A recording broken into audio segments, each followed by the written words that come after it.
The bad news is not a lot of Cleveland Guardians showed up again for the matchup against the Royals on Tuesday night. The good news is you don't need a whole lot of guys to show up when you're facing the Kansas City Royals. Just enough, literally just enough people showed up for the Guardians to pull off a late win against the Kansas City Royals. And the Minnesota Twins lost on Tuesday, so the Guardians are a half game back of first place. So all of this is to say we continue to go around in a circle of who is the most mediocre team this week on Locked On Guardians.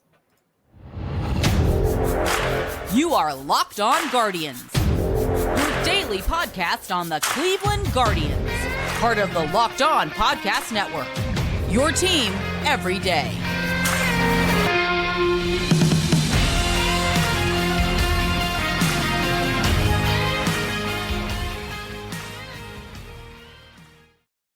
Hello, everyone, and welcome to Locked On Guardians. Download the Game Time app, create an account, use the code Locked On MLB for $20 off your first purchase. Last minute tickets, those prices guaranteed. I want to say, I was, listen, it's a game in my time zone, so it starts a little later. I was getting some dishes done. If I'm being honest, I come downstairs, I miss the run, and all I here is Justin swearing away, and it's amazing how quickly this game turned one way and the other way so quickly. It's like you only needed to watch one inning. I mean, you'd have missed Gavin Williams' brilliance. I know they popped up the stat, and it felt a little reachy to me. Like it's interesting to look at, but number of players to go 7 innings or more and have one hit in their first or second start, so they could qualify Gavin Williams. It's just him and Addie Joss. One of the great pitchers in franchise history. Let's not put any pressure on him. And I'll again say, I know we've had our debates about this, that, if Logan Allen lays another egg, well, we'll talk about that later on in the show with the 6-man rotation. But it was quite the performance by Williams. Now, if you want to make the case that he was very comfortable because he was facing a AA lineup tonight, I get that. I get that. This was with the Guardians. Yeah, he was facing a AA lineup with his with the same catcher he used last year in AA. So hey, it all works out well. It's next year in AAA. Yeah, it was lined up for him to do well. All year I've talked about good teams find ways to win, bad teams find ways to lose. Tonight kind of felt like two bad teams trying to lose and failing to do so. I mean, the Guardians' offense, besides Will Brennan, didn't show up, and we'll get to Will Brennan as well. And Brady Singer's been terrible this year. Terrible. He's been awful. I mean, I saw one Royals writer that I really like talking about how, Brady Singer has, limited exit velocity tonight. He hasn't done that very well this year, so that's a good sign. I was like, you might want to chill on that because the Guardians are literally dead last in exit velocity as a team this year, so I wouldn't get too excited about that. And at the end of the day, he gave up 1, 2, 3, 4, 5, 6, 7, 8 hard hit balls. So the Guardians did hit some balls off Brady Singer. They had 4 singles, a couple balls that Josh Bell had that one screamer to third base. That was a nice play by, who was that? Garcia, who is kind of a nice player. Garcia's playing well for them. He's one of the few guys that's actually showing up for them right now. Yeah. That's sad to say. He's got 7. We're like, that's a good player. He's got 704 OPS. So we're just. I would take that on the Guardians in many spots. A 704 OPS. Give me a 704. One. He would be. Let's see. 1. He would be there. He would be 5th on the team in OPS tonight if he was on the Guardians. So, yeah, you're right. We're not. I was going to say we're making ourselves feel better about the Guardians, but we're really not. We're making ourselves feel worse. We'll get to the offense, and I want to get to Bo Naylor. Let's start with Williams, though. I thought he was going to look better tonight than he did against. I don't know. Oakland's pretty bad, and Kansas City's pretty bad. So it's two teams that, if you're ever going to make your major league debut, no matter how good or bad you are, those are the teams you want to do it against. But he was still good, though. He missed his spots a couple times with the fastball, and he still got away with it because the velocity is so good, and even no matter where he throws it, it gets by people. And he was able to mix in his slider and curveball. I mean, he did exactly what we've been saying he does. When he was against lefties, he was burying the curveball. Against righties, he was throwing the slider away. And credit to him and credit to Bo Naylor for sticking with that game plan and not deviating from it when, just sticking with what works for him. And I thought Naylor as well did a great job blocking for him. There were a couple of bats, I know against Kyle Isbell specifically, and I was looking, he threw curveballs that Naylor smothered. and the one was for a strikeout. The other one, he just was a ball. He didn't offer it the second time, but they worked really well together, and he didn't miss a ton of bats then. He only had 11 swings and misses, so that's not a lot for a guy like Williams, especially with his fastball. But, he was throwing strikes tonight, and even when he missed his spots, he was still in the zone. And again, when you have that kind of velocity and that kind of stuff, when you miss in the zone, your stuff is still good enough to get some hitters out, especially when you're facing a lineup like the Royals. Yeah. Yeah, he's got good stuff. This is a team you knew he should eat alive, and he did eat them alive, and that's what you want to see. You want to see players do what you expect them to do. If he went out and laid an egg, that'd be concerning, because this is like I said, this would be a successful offense in AAA. It may not even be a successful offense in AA. It's not a good team. And I'm not saying this to take anything away from him. We have seen a lot. We saw the offense face the equivalent of a guy who's been that they were supposed to have success against and fall flat on their face. So good on Gavin Williams for dominating who he was supposed to dominate. Just like the offense should have dominated Singer and failed to. Williams, what is the thing? He knew the assignment and he passed. The offense did not, pass their assignment, or whatever that expression is. I'm 41, almost 42. I can fail on what is the understood the terminology. Yes. Williams and Bo Naylor understood the assignment. Yes. Will Brennan understood the assignment. Yes. The rest of the offense did not. Trevor Stephan did not understand the assignment. Listen, that GIF of Bo Naylor on the catch and throw, that's going to be one of the 5 best. God. That's going to be that's one of the 5 best plays of the year. That's going to be a GIF. Like when you describe the year in 5 GIFs, I don't know if anyone's doing that, but I'm trademarking that now. Describe the year in 5 GIFs by Jeff Ellis. That's one of my 5 GIFs. I can already guarantee it, because that saved this game. That might have led to another run, extra innings. Not what this team needed. It just stinks that Williams doesn't get the win in this. After, like, if I go back and did my old who are the 3 stars of the game in this one, like 2 of them are easy is all get out, and then Jose Ramirez is probably your third because he reached base twice and he had a stolen base. Can you give Bo Naylor a star for going 0 for 4 though? For that, I mean, literally, I'm sorry. This was a good defensive performance from Naylor. It was like really I would debate him being close in there, but it's like Jose. I know Brennan, he didn't score a run, but 2, a hit, a walk, and a stolen base is probably your third most successful player of the night. It's, and I go through it. It's like your other walk. Did Jimenez get a walk in the 9th there? I'm trying to remember if it was the walk or the single. He walked, right? In the 9th inning? Yeah. Or the 8th inning, I should say.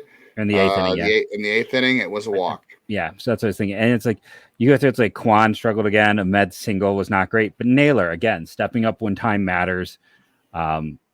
Josh Bell having what feels like what he does every 3rd game with multi-strikeouts, doesn't do anything. And then, it was kind of nice that they pinch hit for Naylor. Even though Naylor's a good defender, Gabby Arias just has a little more range. And I don't know if he scoops that ball out. Like, this could have gotten ugly with if Gabby doesn't scoop that ball, then Andres punts that play. You could have easily had runners at first and second with 1 out and back-to-back errors, and just take that moment to appreciate Gabby, because your middle infield tried to then turn around and give this one back. Yeah, it ends up being funny that Rosario was involved on 2 of the last 3 plays to end the game, and the first one was, good on him, I guess, range-wise to get to that ball. Throw was obviously not great, and Ahmed's never had a good throwing lane with his arms. And he doesn't have great range, so it's like, another guy probably gets there a little cleaner too. So it just that play probably looks a little easier with the better defender. That he made that play look as hard as it. I mean, I'm not saying it was an easy play. It was not I don't know if it was. I wish they don't have that on there, but star play. You can't see that publicly, but or maybe not in the moment, but.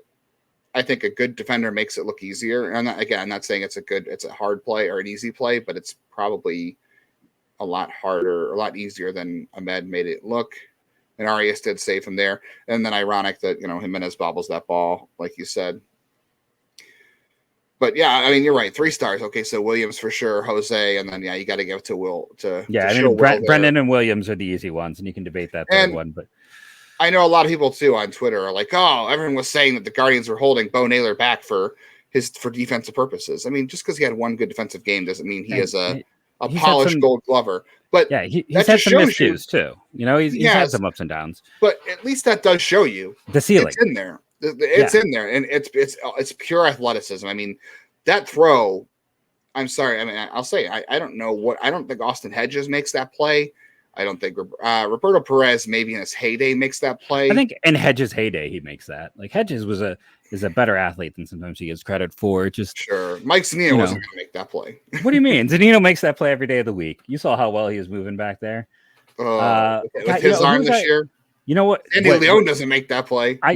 Just a quick note on Zunino before we go to break here. I thought it was really interesting seeing the Angels send down Jared Walsh this week because he's the only other guy I can think of with thoracic outlet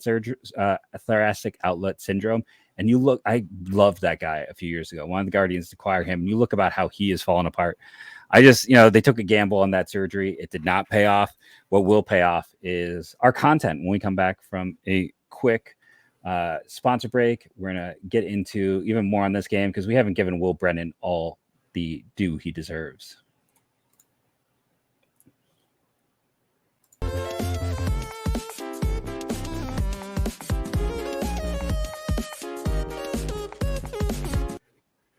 All right, maybe you're trying to go see the Royals in Guardians in Kansas City. If you're trying to see Taylor Swift, I don't know about game time for that. But if you're going to any concerts this summer, any comedy shows, any music festivals, any baseball games, are you looking for maybe Hall of Fame game tickets? That's around the corner pretty soon. Check out the Game Time app. They have flash deals and last-minute tickets on every kind of event you can look for. And they have images of seat views. I love that when you're looking for tickets, something I like to see where I'm going to sit. So you can get images of seats before you buy them. You know exactly what to expect when you arrive. Buy tickets in a matter of seconds, 2 taps, and you are set. Tickets are sent directly to your phone. So you never have to dig around your email, which I often do, looking for tickets for things and scaring myself that did I actually buy these tickets or not? But they're in an app, so it's good. They're the fastest growing ticket app in the country for a reason. Snag the tickets without the stress with Game Time. Download the Game Time app today, create an account, and use code LOCKEDONMLB for $20 off your first purchase. So no stress buying your tickets, and you get $20 off. Terms do apply, but again, create an account and redeem code LOCKEDONMLB, and you will get $20 off. Download Game Time today. Last-minute tickets, lowest prices guaranteed. And Wednesday night, you can check out the Guardians and the Royals at 8:10 on Sirius XM. Tom Hamilton, Jim Rosenhaus. Search Guardians on your XM app. Logan Allen, and I think it's still TBD who the Royals are throwing. Might be a bullpen game. So it's me. It's Jeff. Jeff is heading down to Kansas City as soon as we wrap up tonight. He is I'm gonna unkirk my I think last time I threw a ball was about 45 miles an hour. So how many hits would the Guardians get off of you? Can we say more than 4? 7? I think it would be they would get I don't know how many batters are they going to let me face? Because as many as it takes for the Guardians to score a run. So more than 2 runs. No, they would. Everyone would get a hit off me. I'm not recording one out. I'm not one of those idiots who's like, I think I could get a hit off a major league pitcher. No, I would go 0 for 100 off a major league pitcher, and against a major league hitter, I would likely. It's a little bit harder to hit a baseball, but with as slow as I throw it, I still think they would go 100 for 100 against me. I have. I had a tweet last week from Pitching Ninja. He was tweeting about a picture of Paul Skeens' fastball, which obviously is really good. And I was like, it was the umpire cam. And it was such a cool view. And I was like, yeah, anybody that says they could hit this, like, you should not trust them to watch your house, walk your dog. I said, don't even get into a car with them. And I had a lot of people mention, it's like, just because you're a bad athlete doesn't mean we all are. Some of us could foul that off. And I'm like, no, unless you played high level college baseball, you are not. And I said that. I said, if the requirement here is you had to have played college baseball of some sort. And everyone's like, no, I could give me 100 chances. I could foul it off. No, you can't. And Jeff would not record an out against a major league hitter either. And neither would I. Who didn't get recorded a lot of outs tonight was Will Brennan. That was good. I had a FanDuel bet that he would hit a home run tonight because I thought, hey, hometown kid, and he's due. Didn't happen, but he did have 5 total bases and 2 RBIs. He was the Guardians' offense. Good for Will Brennan. Basically saved the game for them. Besides, obviously Gavin Williams gave him a chance to win, but besides Bo Naylor's game-saving catch behind the plate, which I'm still watching in utter shock because just what a play and what a throw, and also have a lot of questions of where Trevor Stephan's head was at for those 5 minutes. But Will Brennan, saves the game for them. He was the most consistent player all night, had hits every time up except for the one, and Also played a good right field. That's a big outfield in Kansas City, and there were a couple times that they were like, "God, that ball's hit hard, could be trouble." And Will Brennan was right there. I'm okay with seeing more Will Brennan right now. I would like to see him more in center field, quite honestly. Yeah, I mean, there's a lot of things this team can do to.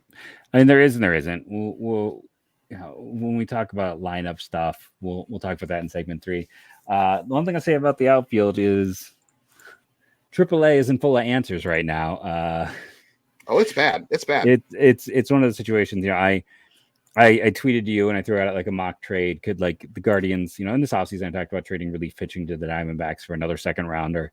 And a play like I still would love the idea of, and people were like, isn't it Dominic Canzone basically like Will Brennan? I'm like, if he is Will Brennan, then we should definitely acquire him on the cheap and let him go. But that's the thing. Like, I'd rather go for a guy who's hitting. Listen, the PCL is a joke. When you see a guy like, I think that league's average ERA is over 5, but I don't know. I always like to bet on the guy who everyone tells me is unathletic, and sometimes it's Kaye Tom and it doesn't work. But I'm always curious to kind of see. I would love to see them give someone a chance for numbers production, and either put Quan or Brennan in center. Let's see who can handle it better. Let that guy handle it, because right now offensively, I mean, Quan is a plus straw offensively, but that means he's still well below average. Like, I know everyone was obsessed with Bobby Witt going into last year, and he is playing worse than he played a year ago. And Bobby Witt is not good right now at all. At least his defensive metrics are better than a year ago. But Stephen Kwan has cratered hard. I haven't checked out Julio. I know he started the year rough, but man, the rookies have not played well in the American League in year 2. No, it's been a tough year for Quan for sure. I think he's been consistently mediocre for the most part. He's like I said, he can't hit righties this year at all. Can't hit them at all. It's weird. And I'm still tempted to say like that's noise. Like, he didn't hit lefties well last year. He's not hitting righties well this year. I don't know if you can say either of those things definitively are who he's going to be going forward. A lot of guys go through it their second year. I mean, he had a bad May, and then he was basically good the rest of the year. I think that tells you just how good he was a year ago. I still think Stephen Kwan is better than he is this year. He had a 124 WRC plus a year ago. He carried a 323 average on balls in play last year. I don't know that a guy who averages 85 exit velocity and doesn't hit the ball that hard is going to carry a high BABIP, because sometimes a lot of average on balls in play luck, quote unquote luck, is determined by how hard a guy hits the ball, because you get away with it. Just like pitching, when you have higher velocity, you get away with stuff. Like, there are times when you hit the ball hard and I think good things just happen. I know some people like to say, put the ball in play, good things happen. But you know what? When you hit the ball hard, good things also happen. Yeah. That's why the Guardians really would like to have this whole guys who put the ball in play thing turn into guys with the ball hard too. Like, at the right angle. At the right angle. Yeah, the angle matters too. I mean, Quan is running a very high ground ball rate. Like, here's another thing too. He is hitting 5% less fly balls this year. I don't know. That's a high enough number to sit here and say like, oh, it is. That is enough. A 5% is enough of a derivation. That's enough to say that at least it's having an impact. He's more line drives by. Okay, so here are splits. Last year was a 22% line drive rate, 42% ground ball rate, 35% fly ball rate. This year, 25% line drives, 43% ground balls. So it's only 1% more ground balls than a year ago, and 5% less fly balls. So a lot of that is going to, a little more ground balls than a year ago and a little more line drives. Ideally, line drives would be good, right? But like you said, those line drives could be at an 8 launch angle versus a 16 launch angle. That could be enough of a difference to crater his batting average on balls. Cleveland has the 7th worst launch angle in baseball. Yeah, and I'm sure a lot of that is held up by, Jose Ramirez, who does have a good one, and maybe even Josh Naylor. I still think Josh Naylor has a bad launch angle because he still has too many ground balls. But either way, it doesn't matter. I know he's improved his fly ball rate, but I don't know. How did this turn into Quan bashing hour? Like, The Guardians maybe don't have a leadoff hitter right now. They don't have a guy who's getting on base. No, they have the lowest hard hit percentage in baseball at 32.9. I said that. Better, yeah, Cincinnati is better. Like they're bad. I think they're the bottom in exit velocity. They don't have it. They're the worst. And here's like the craziest one to me. So barrels, how well you make positive contact. You hit the barrel of the bat. Atlanta leads baseball to 247. And that's a huge gap because the Dodgers are next at a 199. So those are the teams there. And I mentioned both those teams because third is the Los Angeles Angels at a 196. Cleveland has 96. They're 100 less than the third place team. By the way, the second worst team, the Oakland Athletics, at a 125. Like Cleveland, they're not barreling the ball. They're not making positive contact. They're not getting the good part of the bat on the ball. They have the lowest barrel percentage, the lowest exit velocity, the lowest hard hit angle.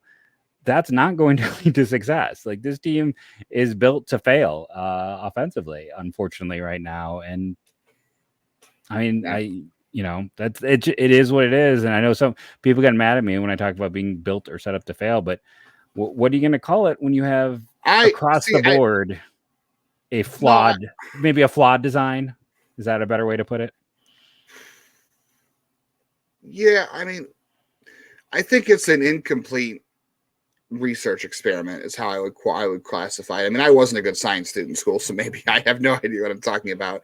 I wasn't a good student in math or science. This is why I talk for a living and people hate me. I think it's a result without it's an experiment without a conclusive result yet, because we are still seeing if this can turn into what they want it to.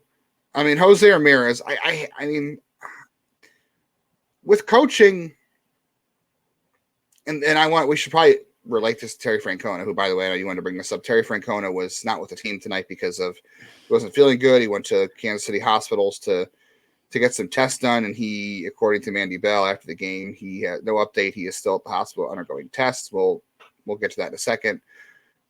I think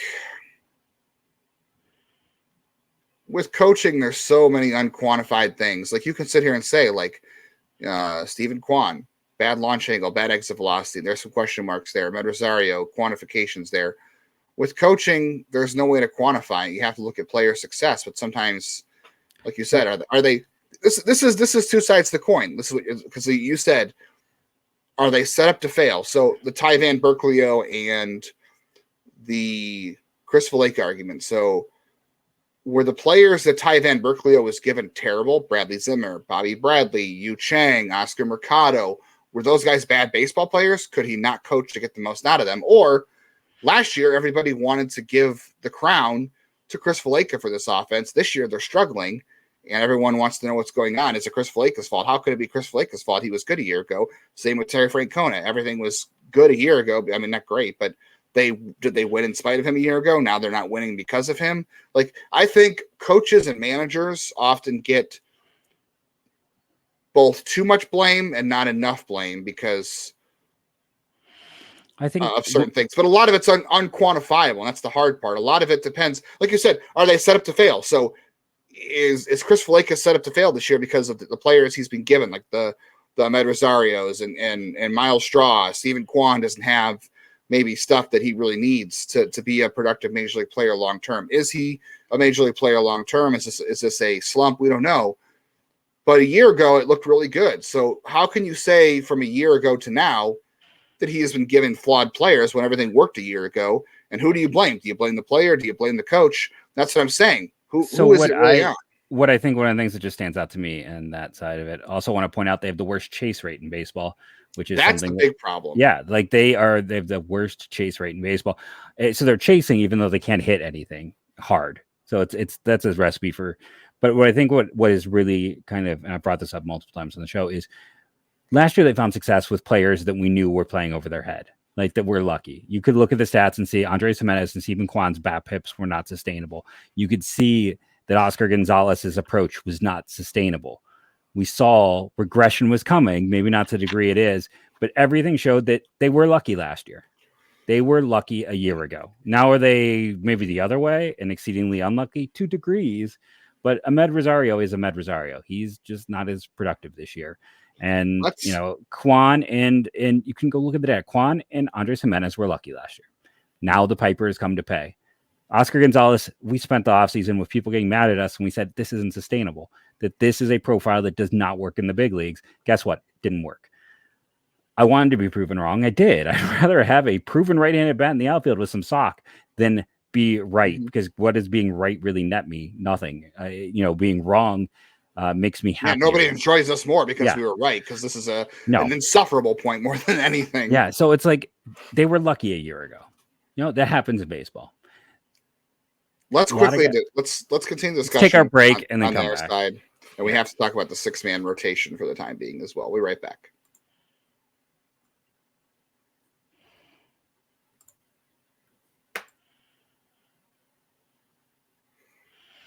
Guardians Royals back at it on Wednesday night, 8:10. Listen to the game on Sirius XM. Logan Allen versus TBD for the Royals. Search Guardians. You can hear such great comments as after Ahmed struggles in the 9th from Rick Manning. Why not play Arias at short for a week? Well, you can't hear that from Rick Manning on Sirius XM. You can't hear from Sirius. Good call. But to lead into lineup stuff with this team being, again, you look at it right now, Miles Straw is a black hole offensively. Ahmed Rosario is a black hole offensively. Stephen Kwan is 10% below league average. Andres Jimenez is 10% below league average. And again, I want to go back to one of our discussions from last week where here, I know you mentioned the Tito thing. Here's my statement on the Tito thing. Justin does want to have a statement. If this is short-term, fine. If he has to miss an extended period of time, 10 to 15 games, and that's 3 out of 4 years that has happened, he can't be your manager next year. You can't keep setting a team up to lose their captain. So it's talking on health. We know he's had his health issues. If this is a short-term thing, if this is just, hey, we've all been there. As you enter your 40s, you get that bad heartburn. You're afraid it's something else. And it's like, oh no, I just experienced heartburn for the first time. You can comment below if you had that. And you're like me, like, what is wrong with me? I'm 40 and I have that. Jeez. So, but that stuff happens. So I'm hoping it's something like that, where it's just, because he's had health issues that he just got nervous about something, which is understandable. So, but if it is an issue where he is out for an extended period of time, I don't know how you can roll with him again when that's 3 out of 4 years. I've made my statement.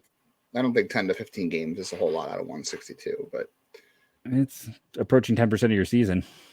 If it's at 15, it's right about there. So, but it's just to go back to it with the way it is set up with the lineup, when you're pushing this team out there the way it is, and you're not accepting, you haven't changed your lineup all year. Mm-hmm. And then you refuse to, we went through, again, going back to that show, I didn't complete my previous thought. We talked, Andres Jimenez has hit lefties better than righties the last 3 years. He's currently the best hitter on this team against lefties, and they often sit him still versus lefties. The inability to realize Gabby Arias can't hit lefties at all. The splits. And I know someone's like, it's a small sample size in our comments. Go look at the minors data. Not even minors, just AAA. And don't look below AAA. Yes. Only look at AAA and above. And but it's like numbers, the inability to, are not good. Or to be like, well, we can't adjust a lineup because this is where guys are comfortable. And, I have talked to some people that guys do feel comfortable hitting at certain spots. But you know what happens? Guys are also flexible. When they go new places, they hit different spots in the lineup. A lot of managers have different lineups versus righties and lefties. This is a team that used to have a different lineup because they had set platoons. We don't do that anymore. But the unwillingness to make any changes infuriates me still. Yeah. We've talked about it ad nauseum. When you had Lonnie Chisenhall and Ryan Rayburn, or Jordan Luplow or Brandon Guy, or any cast of guys that you tried to platoon with Lonnie Chisenhall, it worked. There were years where platooning Brandon Guyer and Lonnie Chisenhall produced a top 10 outfielder. Yeah, find their numbers, and it worked. Chisenhall Rayburn was the year that Chisenhall Luplow put together where they were one of the better ones. Yeah. Yeah. They had components that worked, and they were good at doing that. And this has been a gripe of mine over the years, that they've never fully utilized their whole roster. You've always had the Lindors and the Ramirez's and the Carlos Santanas, the guys that play every day, and that's fine. Guys who are all-stars, Jason Kipnis, those guys who are all-stars, yes, they should absolutely be playing 150 games a year, 140 games a year if you DH them a couple of times to get them through, that's fine. But this is not a team like that. You know, Jose Ramirez, who should play 150 games a year, absolutely. Josh Naylor, I would say the same thing. I don't think he's an all-star, but he's pretty darn good, and he's gotten better this year. So there's no reason for him to be out of the lineup any given day, except for needing a rest. Outside of that, Andres Jimenez was an all-star last year. He's regressed a little this year. He's still a good player, and he's signed long-term. He's the guy who has to play every day. And we're going to get into this more later this week because you brought up a good point. But when you don't have a roster full of guys like that, you have to mix and match. And there are pieces on this roster that you can mix and match. I feel like we have talked about this. I feel like we have. But we can get into a more intrinsic debate about this later in the week. So real quickly, the rest of the week's rotation for the Guardians, if you haven't heard, Logan Allen's going to go Wednesday today. Bieber's going to go Thursday. And then Quantrill's going to come back Friday. And Bibby's going to go Saturday. And then Savali is going to go Sunday. So it's a 6-man rotation, at least this turn through. They pushed Bibby back a day, which is good to kind of, give guys a breather. And he went over 100 pitches his last start. I don't know if they said that they're going to be doing that a second time through because they'll have to make a decision. Here is the thing about that, though. I know I've just talked a lot. Sorry, Jeff. But no, it's okay. I just talked a lot about that. They do have to send a pitcher down Friday to bring up Cal Quantrill because they are at 13 pitchers. You cannot be above 13 pitchers. They're not going to send Bybee down because he's going to pitch on Saturday. So it could be Allen, it could be Williams, it could be Heron. But the thing with Heron is that'll be his 4th option this year. You only get 5, and after 5, you can't do it again unless you expose him to waivers. So got to be cognizant of that. They've gone out of their way to not send Xavier Curry down because he has saved their bullpen so many times. It's been great. Yeah, Nick Sandlin, I think this is hilarious. And Nick Sandlin still has options because he's never actually been optioned to AAA. He just keeps getting put on the injured list. So that's the only time he hasn't been in the major leagues since he's been called up is because he's gotten hurt. So he still has all of his options intact, believe it or not. So that could be a route as well. And before I finish this and let Jeff kind of finish the night up for us, Trevor Stephan's been great this year. That was the most blackout 5 minutes I've ever seen from a pitcher where he made that error throwing to home plate that was just ghastly. I was stunned by that error. It was so bad. And then missing the pitch out completely and Bo Naylor saving his bacon. I've only blacked out like that once in my life, and it was not from being sober, which I'm sure Trevor Stephan was. That was just a scary moment to watch. Yeah, he has ups and downs. He's not as strong as he was a year ago, but the bullpen in general has been good.